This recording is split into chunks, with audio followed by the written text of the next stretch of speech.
the elevator doors slide open on the 42nd floor of Banks Corporation, revealing the pristine marble hallway that Jonathan Banks walks every morning at precisely 8:15 a.m. But today, something stops him dead in his tracks. A soft humming drifts through the air, a melody so hauntingly familiar it sends chills down his spine. The tune his dying mother composed 30 years ago, the one no one else in the world should know. Jonathan's briefcase slips from his trembling hand, crashing to the marble floor with a sharp echo that reverberates through the empty corridor. His heart pounds as he follows the sound, each step measured and deliberate, until he rounds the corner and sees her.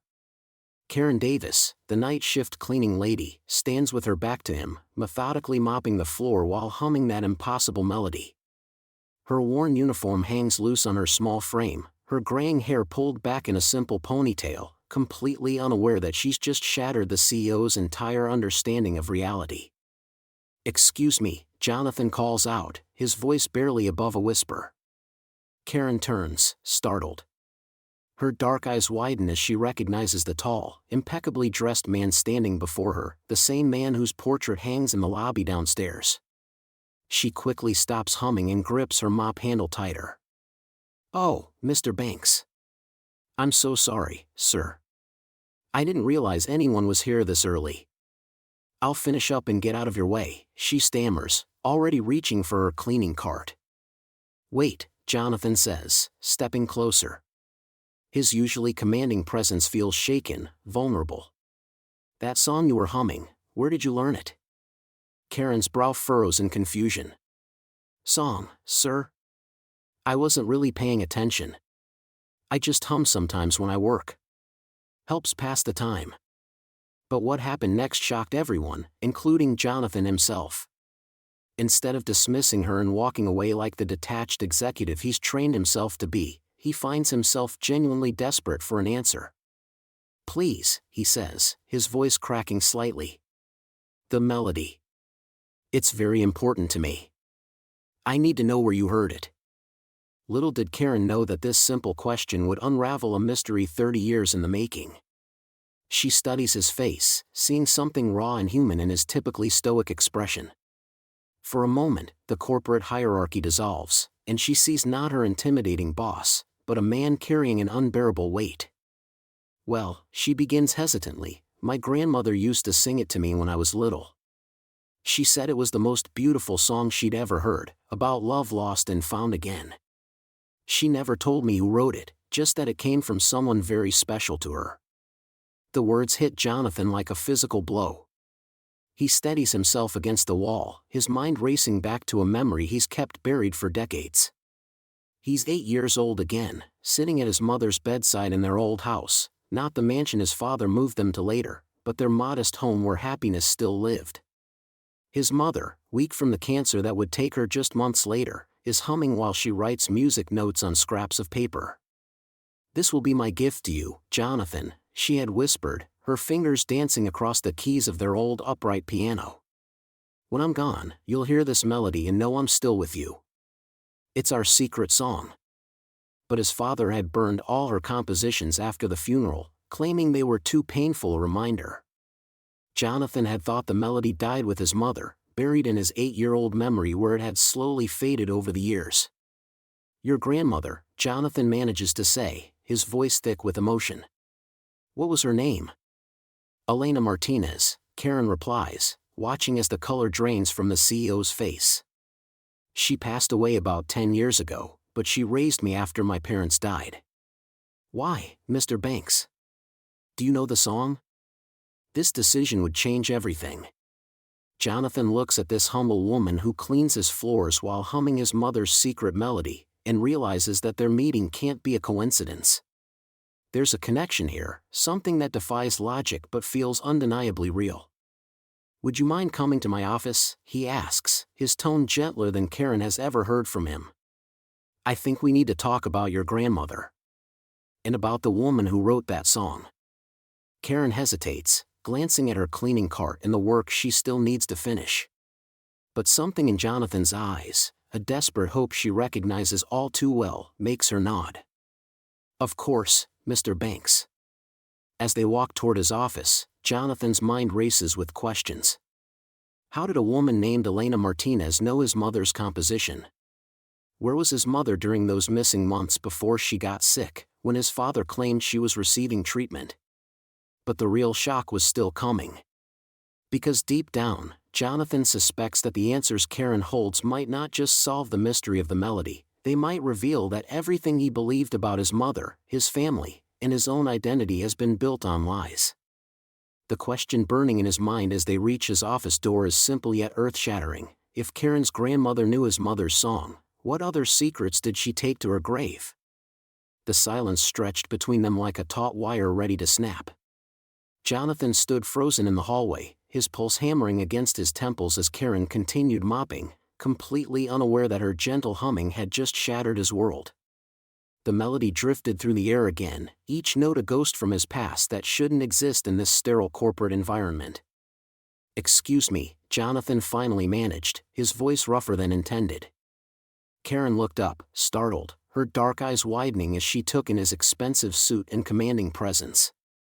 She immediately stopped humming and gripped her mop handle tighter. "I'm sorry, sir. I didn't realize anyone was still here. I can come back later." "No, wait." Jonathan held up his hand, struggling to find the right words. "How do you ask someone about a melody that died with your mother 23 years ago? That song you were humming, where did you learn it?" Karen's expression shifted from nervous to puzzled. She glanced around the empty hallway as if checking for hidden cameras. "I'm not sure what you mean, sir." "Please." Jonathan stepped closer, and something in his tone made Karen's defensive posture soften slightly. "That melody. It's important. I need to know where you heard it." For a moment, Karen studied his face, searching for something. Whatever she found there seemed to convince her he wasn't trying to get her in trouble. She set down her mop and wiped her hands on her uniform. "My grandmother used to sing it to me when I was little. She said it was her favorite song, though she never told me who wrote it." Jonathan's breath caught. "Your grandmother?" "Yes, sir. Raised me after my mama passed when I was 7. Karen's voice grew softer, tinged with the kind of love reserved for cherished memories. "We didn't have much growing up in that little house on Maple Street, but Grandmama always said music was free. She'd sit at this old beat-up piano she found at a yard sale, missing half its keys, and play whatever melodies lived in her heart." The corporate hallway seemed to fade around Jonathan as Karen continued. "She used to tell me stories while she played. Said during the war, she worked as a seamstress for some wealthy families uptown. That's where she learned a lot of her songs, listening to the ladies practice their piano lessons and such." Jonathan's mind raced. His mother had grown up in one of those wealthy uptown families. During World War II, she would have been just a teenager, probably taking piano lessons like any other girl of her social class. But how could his mother's original composition have found its way to a seamstress? "What was your grandmother's name?" Jonathan asked, though he wasn't sure why it mattered. "Ruby Davis. Ruby Mae Davis." Karen smiled at the memory. "She passed 5 years ago, but I still hum her songs when I'm working. Helps me feel like she's still with me, you know?" Something twisted in Jonathan's chest.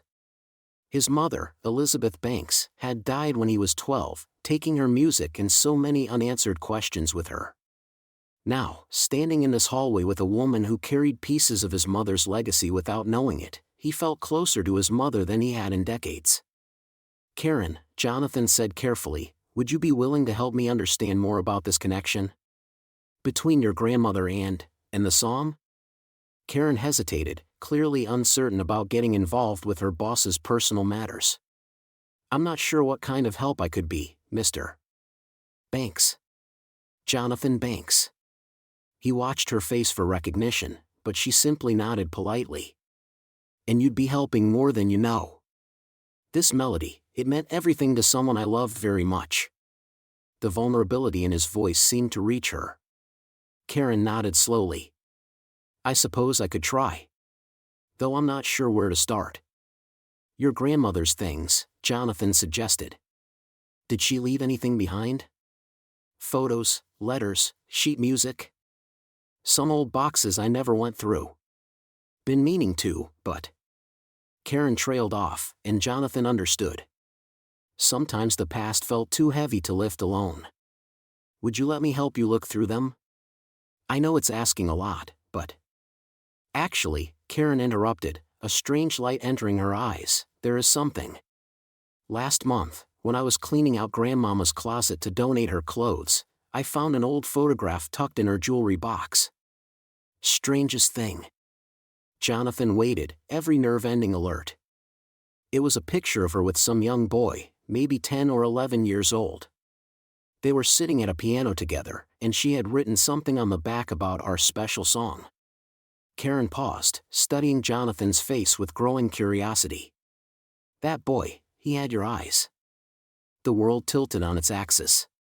Jonathan gripped the wall for support as 23 years of carefully constructed reality began to crumble around him. If that photograph existed, if his mother and Ruby Davis had known each other well enough to share music and memories, then everything he thought he knew about his childhood was about to change. The tension in Jonathan's chest tightens as he stares at the faded photograph in Karen's trembling hands. His grandmother alongside a young boy who bears an unmistakable resemblance to himself. But how is this possible? The questions swirl in his mind like a storm, and there's only one place he knows he might find answers. I need to go see my father, Jonathan says quietly, his voice barely above a whisper. He's the only one left who might know what this all means. Karen nods, understanding the weight of what he's about to face. Do you want me to come with you? Jonathan shakes his head. This is something I have to do alone. But Karen, don't stop digging. There's more to this story, and I have a feeling you're going to find pieces I can't. The drive to the Banks family estate feels longer than usual. Jonathan grips the steering wheel as memories flood back, his mother's gentle voice humming melodies while she tucked him into bed, the way she'd disappear into her music room for hours, the silence that fell over their home after she died. His father, cold and distant even in grief, had locked away everything that reminded them of her. The estate looms before him, its imposing Georgian architecture a monument to old money and older secrets. Inside, his father, Richard Banks, sits in his study nursing a glass of scotch, the same way he has every evening since Jonathan's mother passed away 15 years ago. You're here late, Richard says without looking up from his newspaper. Dad, I need to ask you something about Mom. Jonathan's directness catches his father off guard. Richard's eyes narrow with suspicion. Your mother is dead, Jonathan. What could possibly be so urgent? Did she ever know someone by the name of Davis? An older black woman, maybe a friend? Richard's face hardens instantly. Where's this coming from? Just answer me. Please. But his father's reaction tells Jonathan everything, there's definitely something here. Meanwhile, across town, Karen sits in her small apartment, surrounded by old family photographs and documents she's never really examined closely. Her grandmother's belongings, carefully preserved in a worn cardboard box, hold secrets she's only beginning to understand. Among the yellowed papers, she finds something that makes her heart skip, a letter addressed to her grandmother, signed with love and gratitude, Eleanor Banks. Eleanor Banks. Jonathan's mother. Her hands shake as she reads the elegant handwriting. Daisy, your friendship during those dark months meant everything to me. The melody we created together will always remind me that even in the hardest times, beauty can emerge. Please keep this safe, as I know Richard would never understand. Back at the estate, Jonathan can't shake the feeling that his father is hiding something monumental. While Richard steps out to take a phone call, Jonathan makes a decision that could change everything. He slips upstairs to the attic, a place that's been forbidden territory since his mother's death. Dust particles dance in the afternoon light filtering through a small window.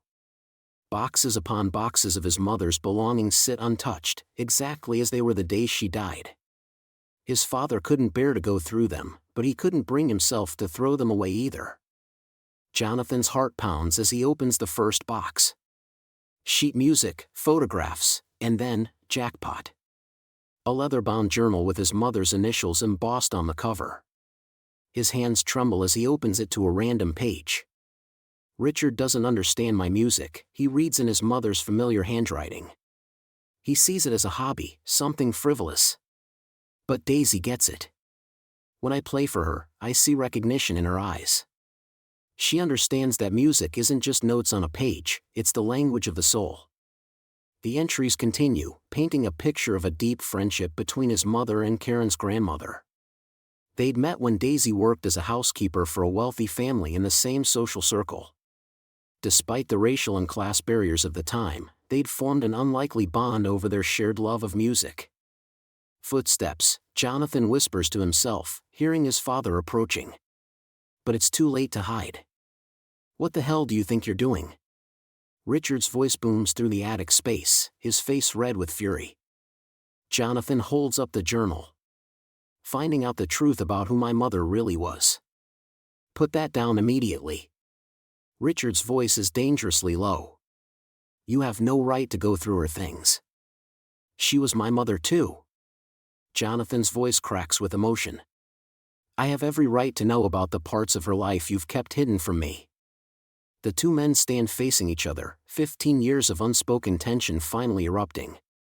Richard's hands clench into fists at his sides. You want to know the truth? Richard's voice is ice cold.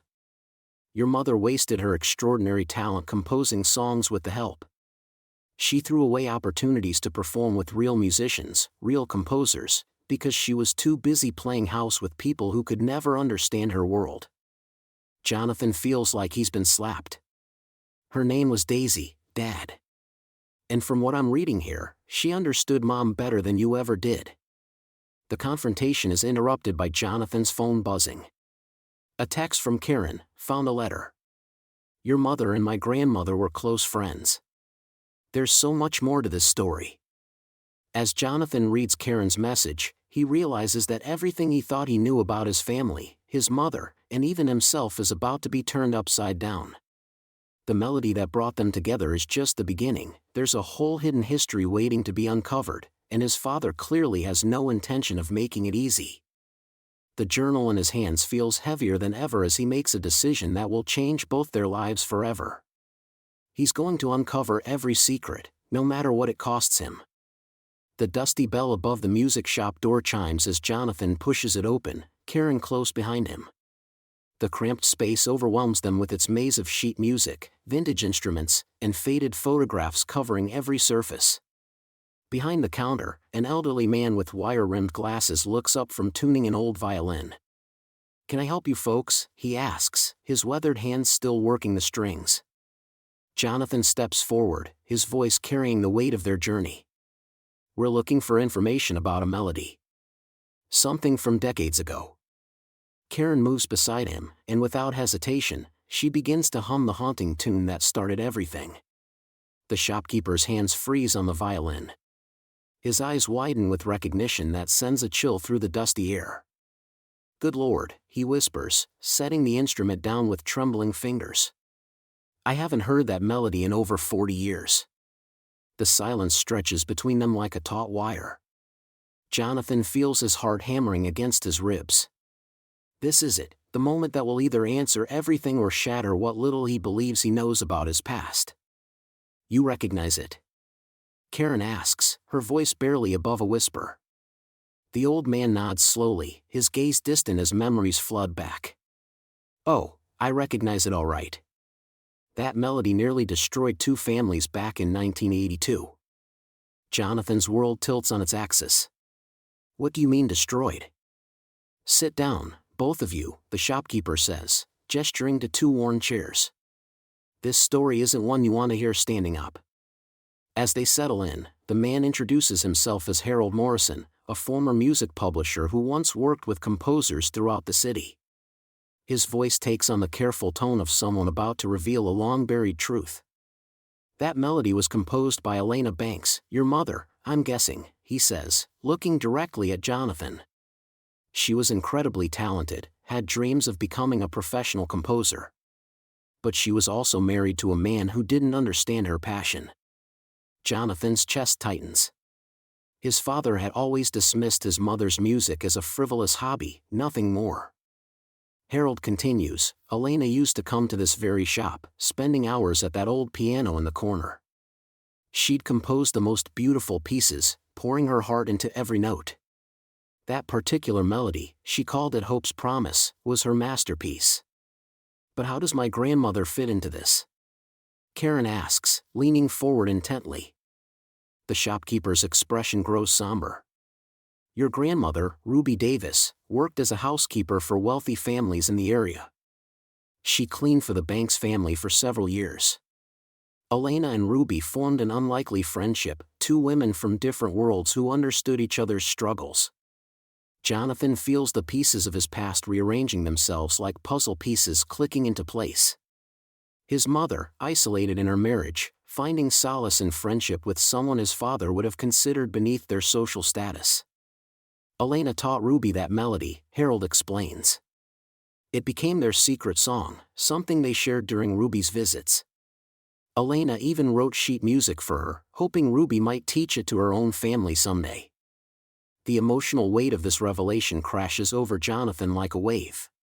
His mother, desperate for connection and understanding, had found it in the most unexpected place. And his father, who had always controlled every aspect of their lives, had no idea. What happened to end it? Jonathan asks, though he dreads the answer. Harold's face darkens. Your father discovered the friendship. He was furious, not just about Ruby, but about Elena's music. He saw it as a distraction, an embarrassment to the family name. He fired Ruby immediately and forbade Elena from composing. Karen's hand finds Jonathan's arm, offering silent support as the full picture emerges.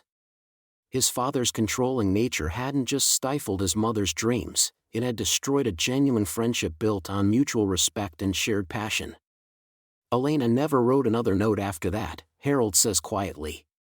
She brought me all her compositions one final time, begging me to keep them safe. She said someday, maybe her son would want to understand who she really was.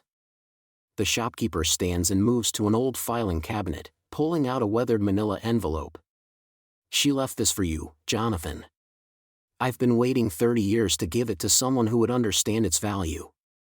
As Harold places the envelope in Jonathan's shaking hands, the full magnitude of his mother's sacrifice becomes clear. She had given up her greatest passion, her closest friendship, and her artistic voice, all to maintain peace in a marriage that was slowly killing her spirit. But now, through Karen's humming that day in the hallway, his mother's melody had found its way back to him. The question burning in his mind is what other secrets lie hidden in that envelope, and whether he's ready to face the complete truth about the woman his father tried so hard to erase. Harold leans forward with a knowing smile. There's something else you need to know about that melody, something Elena made me promise to tell whoever came looking for it. The old music shopkeeper's weathered hands trembled as he opened a leather-bound ledger, his eyes cloudy with age but sharp with memory. Your mother, son, she was barely 20 when she brought that melody to me. Said it came to her in a dream about two friends separated by war but connected by music. Jonathan's breath caught in his throat as Karen stepped closer, her work uniform seeming insignificant now against the magnitude of this revelation. The shopkeeper continued, his voice gaining strength with each word. Isabella Banks and Ruby Washington, your grandmother, young lady, they met at a USO dance in 1943. Your mother was a privileged white girl from uptown, and Ruby was a sharecropper's daughter who cleaned houses to pay for piano lessons. His finger traced faded photographs in the ledger. But music don't see color or class. Karen gasped, recognizing her grandmother's face in a yellowed photograph. There she stood beside a radiant young woman with Jonathan's eyes, his mother Isabella, both their hands resting on piano keys, both smiling with the pure joy of shared creation. They wrote that melody together, the shopkeeper revealed. Called it Sisters Beyond Time. Isabella composed the harmony, Ruby wrote the rhythm that made it dance. They promised each other that no matter what life brought, their children and grandchildren would somehow find each other through that song. Jonathan sank into a nearby chair, overwhelmed by the weight of destiny.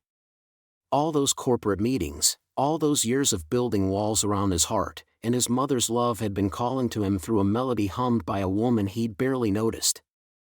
Karen's voice broke through his thoughts, soft but determined. My grandmother hummed this to me every night. She said it would lead me to family I didn't know I had. Tears streamed down her face as she looked at Jonathan. She was right. The shopkeeper smiled, closing the ledger with reverence. Isabella made me promise something before she died. If anyone ever came looking for the true story of that melody, I was to tell them that love planted seeds they couldn't imagine, and music would help those seeds grow into something beautiful.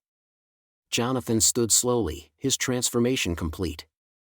The arrogant CEO who had walked into the shop was gone, replaced by a man who understood that his mother's greatest composition wasn't written on paper, it was written in the connections between human hearts. Karen, he said, his voice thick with emotion, my mother left me a considerable trust fund for charitable causes.